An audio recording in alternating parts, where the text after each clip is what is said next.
I have seen dozens and dozens and dozens and dozens of cases where somebody has, for instance, a back injury. And it's a reported injury, and the insurance company has afforded a doctor for the injured party, and the person is receiving physical therapy, maybe some back injections, maybe even surgery. So let's assume as a result of the bad back over the course of several months, the person starts to develop a pain in their knee because they're walking awkwardly as a result of compensating for the back injury. So now all of a sudden you have a knee pain which has developed 9 months or a year later. And so a delayed onset would be something of that nature, where in some cases it's appropriate now to be able to get treatment for that person's knee if it's found to be related to the original back injury, even though the knee was not originally injured.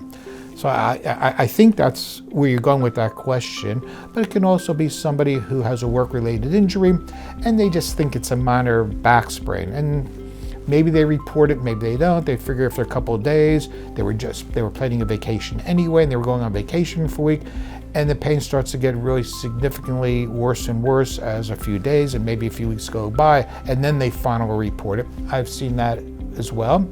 It's not a common occurrence, but sometimes it does happen where the pain gets progressively worse, where in the beginning it really wasn't so intense and the person didn't feel the necessity to even report it. So it could be either one of those two examples that I've just provided you with.